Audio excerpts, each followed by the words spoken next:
Hello and welcome back to another episode of Baking with Bob. On today's episode we will be making cheese straws. It's a good old family classic. I love cheese straws with a glass of wine, on a buffet, a picnic, celebration, any time of year really. I love a good cheese straw. So let's get straight into it. So today what we're going to need is 375 grams of plain flour, a pinch of salt, 225 grams of butter diced into little cubes the size of dices. We will also need 150 grams of mature cheddar. What else is on my list? 50 grams of grated parmesan or any other hard cheese. What else do we need? A pinch of English mustard powder. I don't have any English mustard powder, so I'm just going to use a little bit of actual mustard. We will also need 2 egg yolks and a pinch of paprika, and that's it. That's all we need for today's recipe. So let's get in with it with step 1, with washing our hands. Okay, so we've washed our hands and we're ready for the first stage. So the first stage, sorry, actually look at you instead of over there, I was looking at my cat, sorry. The first stage is to sift the plain flour and the salt into a big bowl. So let's get on with it. So in here I have my pre-weighed out flour and my salt. So we're going to sift that through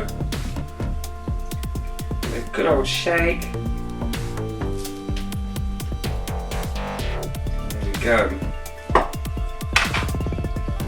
So you can use your hand on the side to pat it. Then if you can't see it on the small camera or the big camera, can you? Give it a good old shake in like this.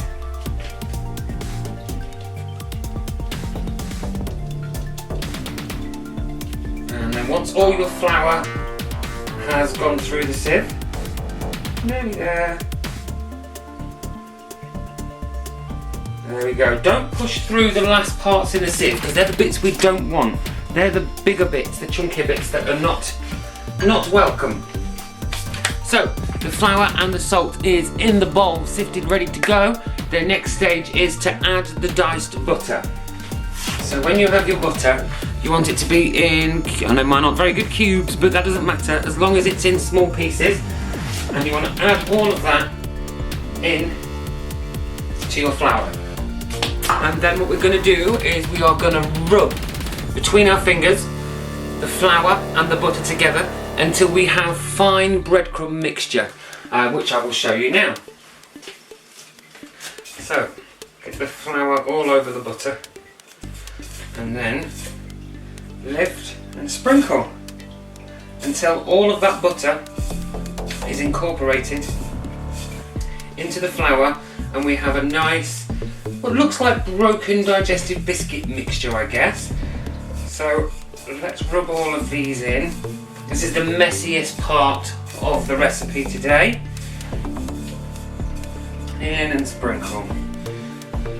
It does help if your butter's not too cold. You don't want it fresh out of the fridge, but you also don't want to leave it out for too long either, because if it gets too warm, it becomes sloppy in your hands, and you want to be able to form this into a nice dough.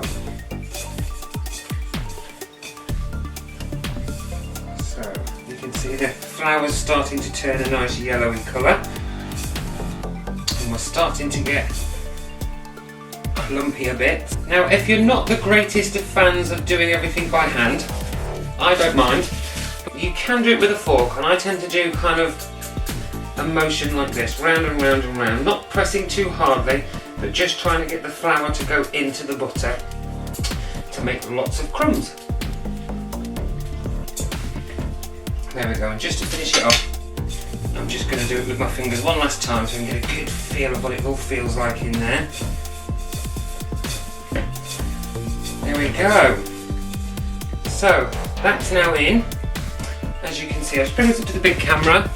It's really crummy, like biscuit crumbs. So on to the next step. I'm just going to give my hands another rinse. Okay, so next step is add the cheese to that lovely crumb mixture we've just made. So in goes the mature cheddar. And also in goes, I've used a mixture of cheeses for my second hard cheese. Like I said, you can use parmesan, or you can use red Leicester, you can use any cheese you like. It's your cheese straw, remember? So that's all in. Let's give that a bit of a mix into them. It's a bit easier than that big spatula. There we go. So that's all the cheese in, mix it in with all of those nice crumbs we've just made. Try and get it as evenly mixed as possible.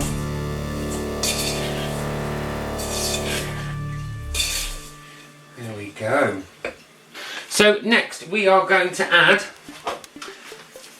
a pinch of cayenne pepper. If I've got any left. Yep, so there's a little bit of cayenne pepper. And I'm also going to use a pinch of paprika. Now you can add more cayenne pepper or paprika if you prefer yours to have a bit more of a spicy kick. Mustard, don't forget the mustard. So mustard powder again would work better, but as I have run out and there wasn't any in the shops, I'm just going to use a little bit of fresh English mustard.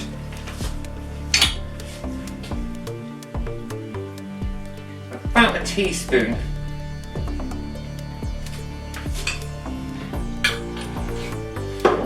And then what we're also going to do is add the egg yolk. I might need to give that one a bit of a scrape out to get all that yolky goodness in there. There we go.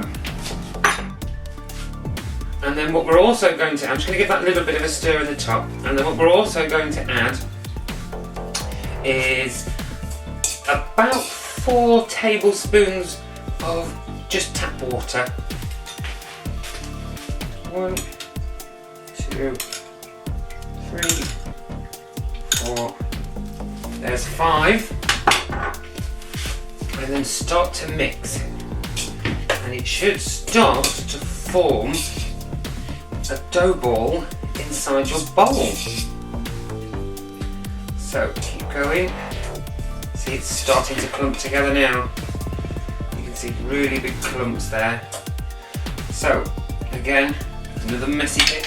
If you're finding it hard to mix it in with the fork, grab your hands, scoop from the bottom to the top and press. I don't know if you can see on that camera there. So there we go, look, it's really starting to form a nice dough now. You don't want to overwork it necessarily, you just want it to form a nice big ball of dough. And so it's all stuck together like so. There we go. That is our cheese straw mixed dough. So look, it's all formed into one nice big lump. And then what we're going to do is we're going to wrap this in cling film and pop it in the fridge for 30 minutes. So let's do that stage. There we go. So just get those extra little bits of cheese out of there.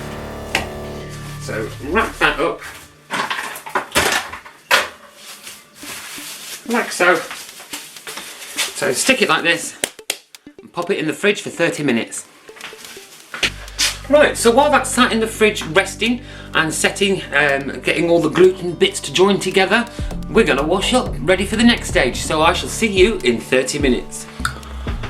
Okay, so we're back. It's been 30 minutes. I've moved the cameras around so you can see this next stage. So what we're going to do is we will need to take the dough that we've made out of the fridge, get yourself a bit more flour and a rolling pin, because we're going to roll out next. Put a bit of the flour on the rolling pin and on the side. So let's get the dough out of the fridge. Actually, we better put the oven on. So we're going to preheat our oven. I know you can't see me right now. We're going to preheat the oven at 190 degrees centigrade, 375 Fahrenheit, gas mark 5. Okay, so let's flour the side. And some flour on the rolling pin. Get that all nice across your surface. To make life easier for yourself as well, what you can do is you can cut this dough in half to make it a bit easier. Cut this in half. We have our dough. What we want to do is we want to roll this out until it's the thickness of a £2 coin. And remember, like I said before, remember to turn and roll. Roll, turn it, just get a bit more flour underneath there to make sure we're not sticking. And roll again. And you can see the speckles of cheese coming through. So my rolling pins get a little bit sticky, so we just add a little bit more flour to it. You can put a bit of flour on the top of your dough as well if you like. So roll, turn, roll, and turn. I think we're just about the thickness of a £2 coin. And what you want to do next is you want to cut these into 1 centimetre strips. So what I like to do is just cut the edge off. This is if you want to make them look a bit more special. So you can square it off a bit more. And then cut into strips. They don't have to be perfect. They can be long like this. I don't know if you can see that on the camera. They can be long like this. Excuse my shadow. Or I like to cut them in half and make them more of a finger size.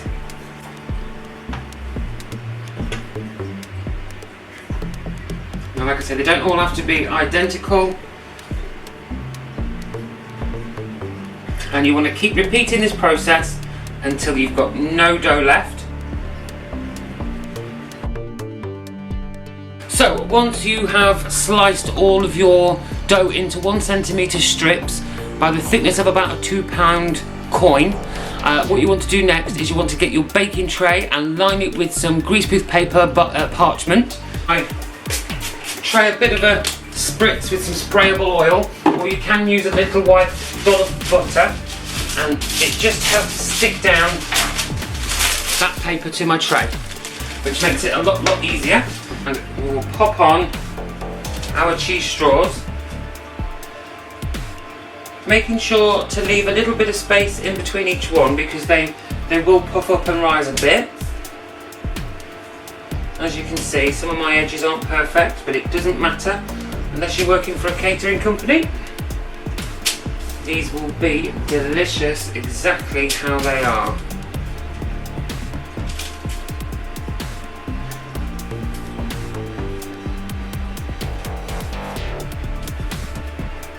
So once you've got them on your tray and on your parchment, we're going to pop them in the oven, and they're going to be in the oven for about 10 to 15 minutes or until crispy. So let's pop those in.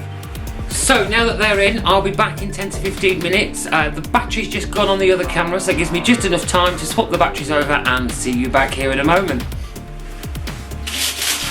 Okay, so it's been about 12 minutes actually with my oven. So I don't know if you can see, there we go. I've got some a bit browner than others, but this is what you kind of want. They'll still be slightly soft to touch, but you'll be able to tell that they're done because they'll go nice and golden brown. So yes, take them out, put them on a cooling rack, keep repeating the process till all the dough is gone, and that's it, you are done. Okay, so that's it for this week. Again, my camera cut out. I don't know what's wrong with the battery, but hey ho. So yes, that's it for this week. Next week is scones that we'll be doing. So if you want to leave a comment down below or any recommendations on what you'd like me to bake, that's absolutely fine. Don't forget to smash the like button, and I will see you next time. Oh, one more thing. Don't forget my Instagram, baking.with.bob. Toodles!